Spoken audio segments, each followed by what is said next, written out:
everyone. Welcome to another edition of your Midday Love Break.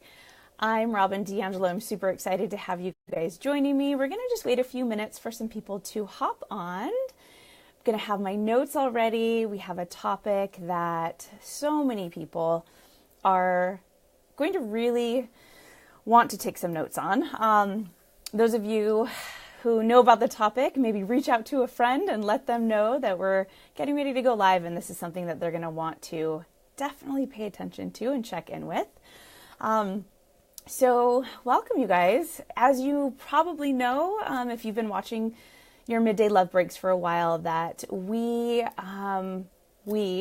as in I have been hosting these for a while now, and I wanted to do something special for the holidays. So what I did was I decided to do a Surviving the Holidays edition. So I've been taking the questions that I get on a regular basis from people who are emailing me, things that I hear in my practice, things that I hear in conversations that come up with my own tribe and my community.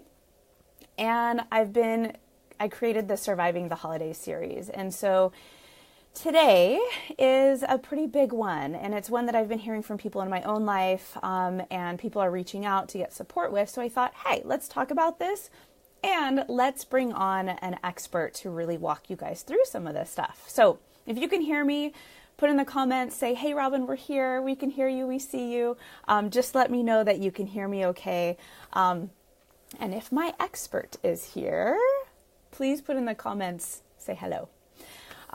So today's topic, you guys, is for those of you that are actually going into the holidays as a newly single person, and maybe this is due to divorce, maybe this is due to separation, or you've experienced a recent breakup, recent as in 2017, because this might be your first holiday experience as a single person. And those of you watching, you know this kind of creates and provides some pretty unique challenges. The holidays can be hard enough if we are in a relationship, whether we're happy or unhappy. So add to the mix single, maybe not single by choice.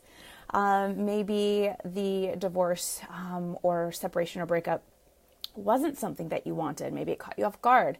Maybe it was something you wanted and it's the best decision you made. Regardless, being single for the first time going into the holidays can just bring up a lot of stuff. So what I wanted to do is I wanted to bring to you just an offering, some tips and tools, an honest conversation, and hopefully a few things that can make your holiday season this year maybe something you didn't expect it would be. A little bit brighter, a little bit more enjoyable, maybe a little lighter. Who knows? So let's just see what you take from this today. And for those of you who don't know me, who may be joining me for the first time, hi, welcome to your Midday Love Break. My name's Robyn D'Angelo. I'm a licensed marriage and family therapist here in Southern California. I'm in Laguna Hills, California. And it's just my passion and my mission to help couples learn how to master the messiness of couplehood and help singles really truly learn more about relationships and themselves. So today our topic is really for all of you, or for, if you know anyone who's newly single for the holidays. And the title of today's episode is Single for the Holidays: How to Heal and Start New After a Divorce or Breakup. So I'm really happy to have you guys here with me. If my expert is here watching, I just ask that you put in the comments, hello, I'm here. She's here. Okay. I'm going to do my best to invite you on, and I'm going to have you kind of introduce yourself. So let's see if I can get you in here.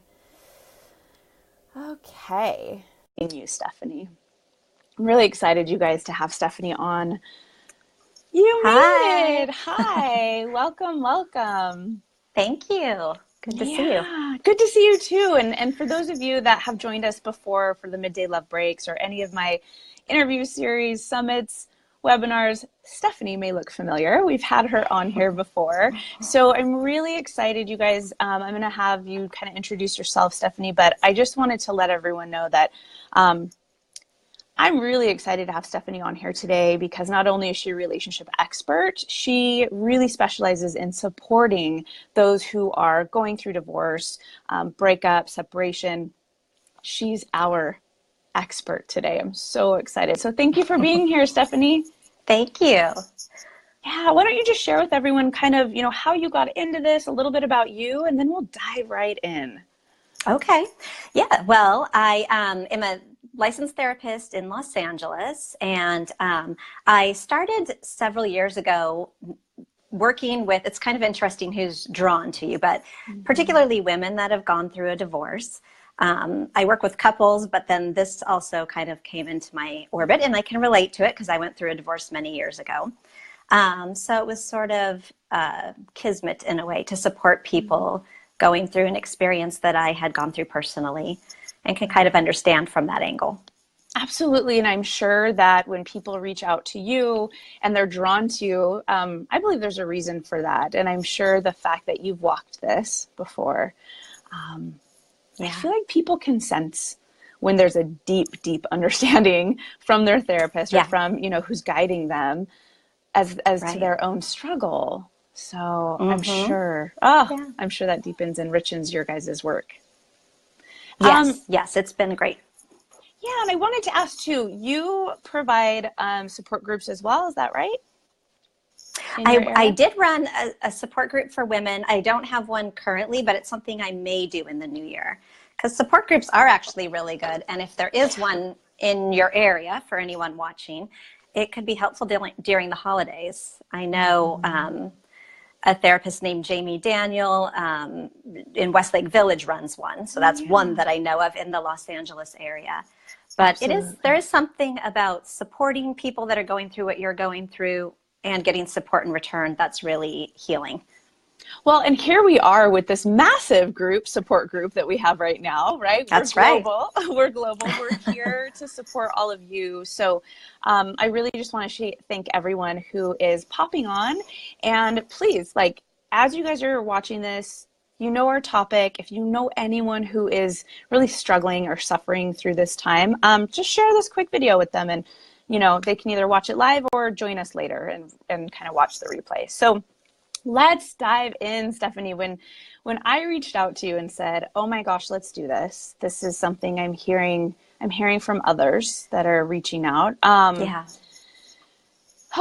are some of the first things that kind of popped up in your mind that you thought, Robyn, we definitely need to be talking to people about these topics going into the holidays? Yeah, well, there's a lot because divorce, kind of the hallmark of it is loss. And that loss is so exacerbated during the holidays because it tends to be such a focus on family. So it's almost like putting a magnifying glass up to everything that's different and new and changed. And I just always feel like it can feel like a ball of chaos rolling around you with so many mixed messages, mixed emotions, mixed logistics to figure out, family members' reactions. So it can be a lot.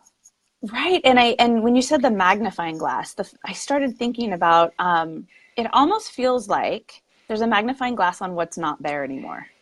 Would you agree with that? Yes, I do. I agree. Kind of, with social media, for one thing, that's the number one way to kind of evoke that magnifying glass because it tends to be everyone's holiday cards and pictures and what they're doing with their families. And it can easily make you say, why am I the only one that's going through this or feeling this loss or having a change? For sure. And there's so much pressure on, putting forth that perfect part of our lives, right? Maybe there's one little thing that's going well. So let's just kind of really magnify that. So what would you say then to those that are joining us today that are really struggling with how do I even navigate through the social media portion of all this? Well, I think it's really, and I'll probably say this a lot throughout this because it's really checking in with yourself and noticing how it's impacting you. When you look through Facebook and see people's posts, are you feeling worse than better? Is it making you feel more lost? Noticing that and then kind of adjusting accordingly is important. For sure. And just for those watching that may feel like, I don't even know, like, what does that really mean to like check in and how am I feeling? And then what do I do with that? And adjusting accordingly. Like, what are some things that people can actually do if they're noticing this makes me feel like crap? Yeah. Because it really can be a new experience when you're not used to that kind of check-in with yourself. And there's many different ways to do it. But the first thing I'll say is going through a divorce, and particularly at holidays, there's so many conflicting emotions. And I think that's the hardest part of divorce. Because one second you can be missing your ex and your family, and the next second you could be so angry about everything that happened. And then you can be like comparing yourself to others and feeling down on yourself. It really can be such a yo-yo effect. So it's sort of starting from the beginning and realizing this, that your emotions can be all over the place, and just starting to try to notice it, you know. I found that just the other day I was doing that when something kind of crazy was happening. I like literally sat down and said, okay, this is what I'm feeling right now. And there's actual research that if you just name what you're feeling, it can like lessen its effect on you. Oh my gosh, that's really powerful. Because I know for so many people, I've heard things like, I never really thought something like therapy would work. I mean, all I'm doing is talking. So like you said, this is another version of that. Like all I'm doing is naming or saying what it is that I feel. But I think it was Sue Johnson that said, you know, if we can name it, we can tame it. Exactly. I love that quote. Right? So it's like we have a lot more control or power than we think we do when it comes to all these emotions. And Stephanie, I'm wondering what happens for the person that, like you said, maybe feeling the anger and then, you know, it's just kind of up and down and yo-yo. What happens to the person who may be feeling like super relieved and is like, this is kind of the best decision I made. And maybe there's guilt around that. What do we do with that? Yeah, and I'm glad you brought that up, because that's not always talked about either. It's usually looked at as this depressing, horrible thing. But for some people, it's actually a good and positive change. And they may enjoy the holidays more this year because of it. And that's okay too. But I think, yes, again, you still may experience some other things as well. And it's still a change no matter what. Something's different, new, even if it, depending on the magnitude of loss that it feels like. There's still a change, and that's going to bring up some feelings regardless. So when it comes to social media usage, I mean, do you have suggestions as far as like, stay away from this, maybe dive into this, take another route? What are your suggestions around that? Well, I'm never one to tell people to restrict things or don't do it, because I think that tends to make people want to do it more when they feel like it's some taboo thing. So I think, again, it's really noticing its impact on you. But one thing I do typically say is some people can use it as a way to sort of vent everything they're feeling or going through. And I think sometimes I have seen that actually create more stress for them, because they may not get the support they were hoping for or the feedback they wanted. So it's sort of finding people that you can really count on for support and that you can talk to, but maybe not overexposing yourself to where it's going to feel uncomfortable after. For sure. It can be a balance. Yeah, for sure. And I think what I'm hearing too is like, if you can find those people to be your support system, maybe it doesn't have to be on such a public platform. Exactly. Right? Where everyone kind of sees that side of you, and maybe it's just about revealing it to the people who you know are going to have your back and who can kind of hold that space for you. You think, okay. Yep, I think so. Because often I have found people that like kind of vent on Facebook or whatever feels good at the moment, but after it feels, I always call it an overexposure hangover, where it just doesn't feel great. Yeah, that's a really great way to put it, an overexposure hangover. That's going to, I think that really illustrates what that's like after you put it out there and hit post, and it's like, yes, whoa. Yeah, because, and this, what we're exactly talking about, goes along with that idea that our emotions can shift from one thing to the next during this time. So in anger is when you would tend to lash out or overshare maybe on social media. But, you know, an hour later when you're actually feeling sad and, you know, that it may not fit in with that emotion, and it may just not feel good to have it out there. And I hear you too saying, like, first of all these emotions are like, this is okay. Whatever it is you're Yeah. feeling, totally okay. But I also know when we were chatting before, you had mentioned, like, specifically there's something that you suggest people do focus on, kind of, going through this time of year. What was that? I want you to share that with people. Was that gratitude? Mm-hmm. Okay. Yeah. Yes. This is something that I've noticed is being talked about more and more Mm-hmm. often. I love it. And that idea of keeping a gratitude journal is Mm. kind of catching steam. And there's actually several apps on your phone that you can get to make it easy. Oh, So I have been trying it myself because the idea is what we focus on kind of gets magnified for us. So if, particularly during the holidays, if we're newly single and it's a change and different and some level of loss, if we're focusing on everything we're losing or that doesn't feel good or is negative, which is easy to do because it's a hard time, maybe just try this gratitude journal where you just go on and write a few things each day that were positive or that you're thankful for, and see for you if it shifts kind of your experience in general. For sure. And I know for me, I know you said you're trying this too. I found, because as much as I want to journal, I really want to. I know it's great for us. It just doesn't, I just can't make myself do it. But what I did Yeah. find was something called the 5-minute journal, which is kind of perfect for me. And I don't know if you know about Yes. this one. Oh, love it. Love it. And I I've do heard know of it. there's an app for it too. And maybe you can speak more to this, that my understanding is when we're writing things, it actually does something a little bit different than typing. Do you know anything about that? Just the way you're experiencing Well, it? yeah, because I'm sort of like you. I agree with the journaling thing. And if we kind of try to hold ourselves to that, it's overwhelming. And then we tend to avoid it, which happened for a long Totally. time for me. Mm-hmm. So mine is actually just an app that I will literally Okay. in the morning jot down 3 things, or if something happens during the day, add to it. So I'm typing it. Okay. But in general, I think whether you're writing or typing, I think I do know that there is something focused on the actual act of writing that I'd Yeah. heard about before.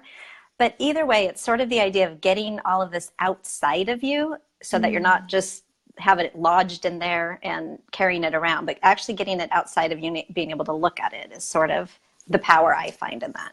And I was just going to say, as you were talking about that, the word powerful kept coming up. So you're right. There's so much power in being able to externalize everything that's up here, right? Yep. And in here, and be able Yeah. to kind of look at it. So focusing on gratitude, and really staying in a certain, I don't know if like the goal is necessarily to stay in that certain mindset, but at least to be able to go in and out of it, right? To have something to pull us kind of more Yeah. toward. Yeah, we're not going to be there forever. Some days we're just going to be furious and having a bad day and wanting to just experience that part, and it's okay. But you're right. I think it's being able to come back to this and not feel like we're stuck in one place all the time. For sure, which it can. So what about those watching and joining us that are thinking about, oh my gosh, I'm kind of dreading like the norm of what my family expects, of work parties, of like all these expectations. Can you speak a Yeah. little bit to that? Yeah, I think sort of as much as we can make some order of what feels a little bit chaotic, I think that's going to be the most helpful. So I always recommend sort of listing out how the month's going to be, right? What work parties you have, what the arrangements are with family, with your ex, if there's kids involved, what's going to happen with them. Because the clearer we can kind of set our expectations and be on the same page, that helps a lot. Just that feels a little grounding, I think. For sure, for sure. And I Yeah. think too, like what you're talking about is we feel less anxious if we feel like we have some sense of control, right? Yeah, that's right. So it's like, okay, at least I Exactly. know the dates, I know the times, I know where, my options Yeah. are. Yeah. Yeah. Okay. Yeah. And that's right. We do have a certain amount of control. We can't control what other people are doing, but we have control over our own actions and reactions and all of that. So it's focusing on that. So it's, I think, getting clear expectations, but also knowing that there's going to be your flexibility too, that things aren't going to go perfectly according to plan. This is when I always use my palm tree analogy, which is like, be like a palm tree. It kind of just bends and sways with the wind, but it's still firmly grounded. I like that. Yeah, I think that takes some pressure off too, that everything has to stick to this. And if it doesn't, I'm going to not know what to do. Because rarely does it ever stick to exactly what we have planned, right? Yep. Yep. Oh, Exactly. gosh. Okay, so And having the flexibility. yeah, I'm and then like you swaying. I know. See, it does. It just feels I good to know. do that. And then you mentioned earlier, and I think this is important, is letting go of the idea of perfect. Like, you know what? You might have an argument with someone. You might be upset that something didn't go the way it planned. A gift may not work out. Just let go of that idea that things need to be perfect. I particularly find this working with people that have gone through a divorce. They sort of want anything now to like, or even interactions with their ex to be perfectly calm and reasonable and businesslike. But it's like, that's not reality. And your relationship, even when you were together, you had arguments and disagreements and all of that. So why would it be different now? Like, What a just great leaving a reminder. little room. Yeah. Yeah. And just normalizing. Like, remember, no matter the situation and the logistics of, you know, the separation, the divorce, the breakup, that's a whole nother person on the other end who is also having some kind of challenges, right? Yep. Yep. Exactly. And here's two of us colliding together, possibly if we're having to go to parties, if we're having to work with kids. Yep. So or sort out mutual friends. Yeah. You know, there's so much more than we realize until we're in it that there is to kind of coordinate and dodge. And they're just, it's not always going to go smoothly, and things are going to happen, and we just have to allow that and not. Well, and this brings me to my next point, which it was interesting because I had just posted an article about this earlier today on my social media, but it's about how empathy reduces stress. Okay. And this is another thing I realize is how many people, I always say people tend to kick themselves when they're down. If they have a rough interaction or, you know, let out some emotion that they didn't mean to, they tend to really judge themselves and make it worse for themselves that way rather than having empathy. Oh gosh. So give me some examples. Let's talk to the people out there that might be doing exactly that and kicking themselves while they're down. How can someone start to create that empathy for themselves? Well, some of the points are what we talked a little bit about already. So follow, you know, that where you're able to check in with yourself, notice what you're feeling, you know, focusing on some positive things, the gratitude. But like an example that especially comes up a lot is with kids, right? No one wants their kids to be in an uncomfortable situation between parents or, you know, have something where it affects the kids in some way. Right. But that happens sometimes. It's not always an easy thing to balance. And sometimes there's miscommunication or something happens. But I think instead of, oh my God, I'm a horrible parent, I shouldn't be doing this, how did this happen? My kids are ruined for life now. You know, no. We start going down this spiral that blows everything up that doesn't need to be. So what happens for, pulling me back. That's exactly what I'm wondering for that person who might have found themselves in that place. What are some things that maybe it's just changing a narrative? I don't know. What are some of your suggestions on how to pull them back from that?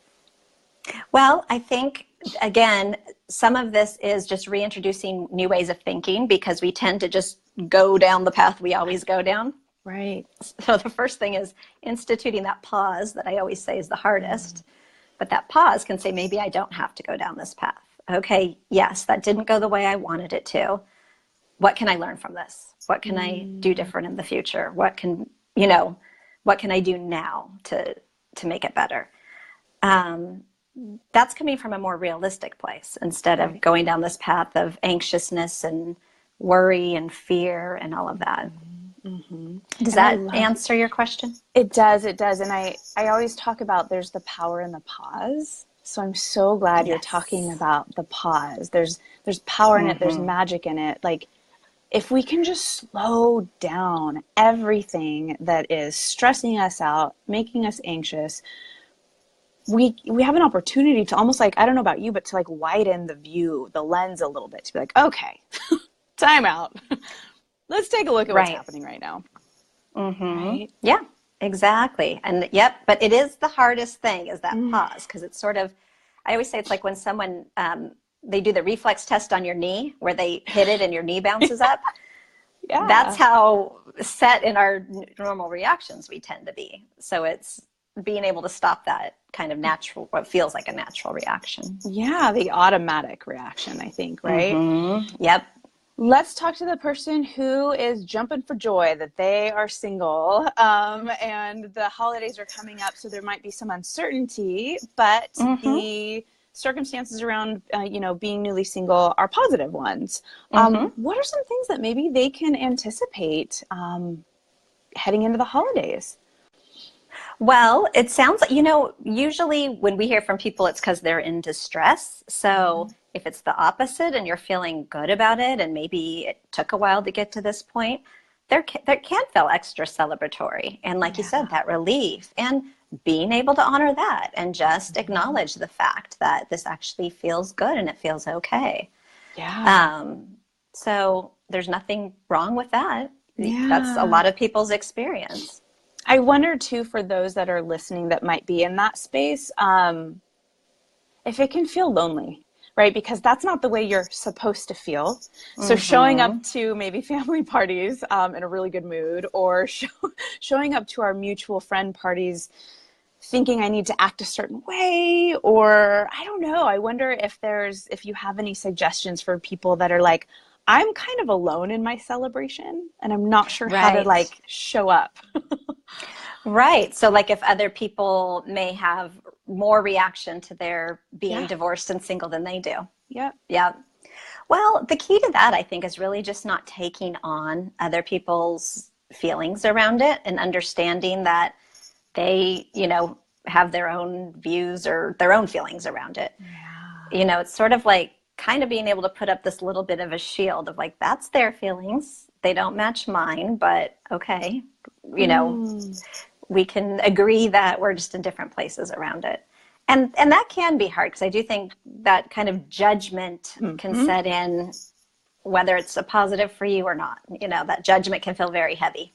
Yes. And I'm so glad you said that, because that's what I was thinking. I was like, I can't imagine how, number one, lonely that can feel. Number two, heavy that can feel. And when you use the language that, my emotions and my feelings don't match theirs, I love that, because to me, I think when we're feeling judged by people, we tend to think their opinions of us are more valuable or have more weight. So instead of saying better, worse, more appropriate, less appropriate, they just don't match. That feels like so much pressure really taken off of that experience. It does. It does. Yes. So I just really appreciate that language. Tree again. Yeah. The sway. How can you walk in the room? It's like everyone watching this, if you're walking into the room, it's like, can you be that palm tree? Can you just kind of loosen it up a little bit and be flexible? Yeah. And just be happy with yourself and where you're at, regardless of kind of other people's views. It can be tricky though. That's why the holidays, it is, like I said, everything's magnified. It is. It really is. So again, for those that are watching and going, okay, so we've talked about really having flexibility. We've talked about kind of getting real with our expectations. Nothing's going to be perfect. We've talked about being able to focus on that gratitude. And you touched a little bit on having support from others. Do you recommend ways that people can maybe find their support during this time, when maybe it's like, well, gosh, family members, who do I reach out to and who do I not? And maybe they're just kind of lost and confused of, how do I even find that support? What are my options? Can you speak to that a little bit? Yeah, I think, again, it's sort of realizing who feels supportive and who doesn't, right? Like you mentioned before, some people already have strong feelings about this, and it's hard for them to be with you and your feelings. So those aren't the best people if they're already strongly affected by it. Right. But then, I think we all kind of know friends that we feel like we can talk to about things and count on. I think the key is just people that you experience empathy and compassion from versus judgment and criticism, because empathy really is the key in feeling supported and heard and understood. Yeah. And for some who might be tuning in and they're going, okay, you guys keep saying this empathy word, and I think I know what it means, but like, how do you know if you're experiencing empathy from someone else? What does it look like? What does it sound like for those who might be like, I'm not really sure? Well, they're just able to be with you where you're at, is what I would say. So if you're sad, oh, there's a great video by Brene Brown that you probably know. And again, I love this visual where it shows a person kind of down in this hole, feeling sad. So she's like, you can either go to that hole and say, hey, what are you doing down there? Come out here. It's much better. Here's a ladder. Come out here, right? That's one way. Or that person can actually climb down the ladder and sit with that person in the hole, just right where they're at. So I feel like that visual helps explain it a little bit. Oftentimes people don't want us to feel sad and don't want us to have negative emotions because they're uncomfortable with it. But we can't just pull ourselves out of it that easily sometimes. Absolutely. And I'll definitely put, for you guys that are curious and wanting to see this video, I know exactly the one you're talking about. I think it's like sympathy versus empathy. So I'll make sure to post that for everyone. Brene Brown is our empathy guru and our shame gal. So encourage. So thank you for sharing that, because I think people do have a hard time if they're not experiencing empathy. I think they can go to a place of, well, like, what's wrong with me? Why am I doing something wrong? You know, maybe I just won't share, which breaks my heart. I know. That's really sad. And it often can tend to make you feel shame, which is so hard and miserable to sit with. And it's already hard enough what you're going through. So to have to carry that on top of it. So it really is important to get the right support.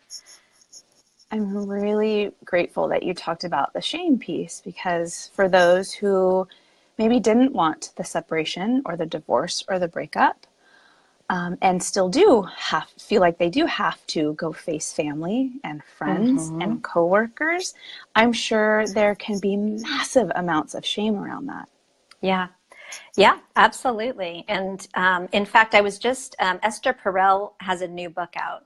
And I really liked a quote she had from that, which is kind of like, you know, just how much that shame permeates the marriages that have ended, that there's like so much shame and like guilt around that for people. It's so heavy. It's so heavy. It is. So if that's you and you're watching this and you hear this, please know that that very well may be a part of your process and your journey. But with, you know, gals out there like Stephanie and myself and other support systems, like please reach out, get some support. So Stephanie, if our listeners and watchers take away nothing else from today's talk, what do you want them to walk away with today in surviving the holidays? And yeah, I would just say, again, treating yourself as nicely as possible, and understanding that it's what you're going through isn't easy, but it's you can get through it. And I think, you know, I always say this to people, and this is, I think, an important thing to walk away with too, which is you can use this experience, which is so challenging and difficult and sometimes overwhelming, to learn and grow from. Like it has so much potential to learn so much about yourself, grow from it, get stronger. So the more, I think, you can focus on things like that while being patient and compassionate to yourself, it's going to help you get through it. And then just knowing this isn't forever. I think that's the biggest thing. People, when they're going through a hard time, it feels like you're never going to get out of it and you're going to be there forever. But that's not the true. And if you think back of how many things you've been through that you may not even remember, actually, that at the time were traumatic, but you will get through it. And there's going to be a new road ahead. I love that. I really love that. That, I mean, just that in and of itself is just hope, right? This is not your forever. Right. And I like the idea of, you know, right now, people might be thinking, that I don't want the lesson in this right this minute. But I am open at some point down the road to be able, like, can you turn around, look back and say, you know, what was it about this experience that stands out to me? And what can I take from this going forward? So I appreciate that reminder to everyone too. That's really helpful. And it's important because that's the power we have in whatever experience we go through. The only power we have is to learn and grow from it. Right. Right. Oh, Stephanie, time flies, man, when you are having fun. This has been, I feel like this conversation has it's really shed a light on some things I think people aren't talking about. And I thank you so much for being here with us. And for those who may want to learn more about you and maybe reach out and maybe even work with you if they're in the LA area, where's the best, website? Where can they find you? Yeah, well, my website is just www.therapywithstephanie.com. So that's pretty easy to remember. Easy so enough. Go there. Yeah. Perfect. And I'll put a link in there for everyone too. And I'll make sure to link the video that Stephanie referenced. And again, Stephanie, thank you so much for being here with us. Thank you for having me. And thank you for doing these midday breaks. I love them. Yeah. Oh, thank you. Thank you so much. All right. I'm going to pop you out of here. Good to see you. Have a great rest of your day. Bye. All right, you guys. Oh, I always enjoy talking with Stephanie, and I always learn something new every time I bring on any of my experts. And for those of you that tuned in today, I really hope you found something in this message to take away that you can bring into your life, that can, like I said earlier, that can help you create a new experience with your holiday season. If you are newly single, whether it's from divorce, separation, or breakup, none of it is easy. Some of it might be joyful. There might be relief in there. There might be some loss and sadness and awkwardness and not really knowing how to show up. So I really hope you got some new tools today from Stephanie, and you can check her out over at therapywithstephanie.com. Again, I'll put her website in. And I just want to thank all of you for having the courage to show up and really prioritizing you on these midday love breaks. Again, I'm Robyn D'Angelo. I come to you guys every Wednesday at noon, unless something changes. And I'm answering your questions. So if at any point you guys have questions and you think, gosh, I'd really love for her to talk about this live, or I'd love to be able to ask some questions about this live, send me an email. It's Robyn, ROBYN, at thehappycoupleexpert.com, and I would be more than happy to address your concern or your question live on our midday love breaks. Because here's the thing. If you have the question, or you have a challenge, or you have a struggle, I can almost guarantee that someone else out there is experiencing the same thing or something similar. So please don't be afraid to reach out and ask. I would be happy to support you guys in any way I can. And again, you guys, this is really, truly just an honor to be able to be here and give you guys some tips and tools in surviving the holidays. And I just wish that share this with someone who might need to hear the message. Maybe go back and rewatch it. There's some great little nuggets in there. And again, reach out to Stephanie if you're in the LA area and you're looking for additional support, you guys. All right, mwah, big love. And I will see you guys next week. We have another guest expert. Can't wait to share that with you for your midday love break. See you guys later. Bye.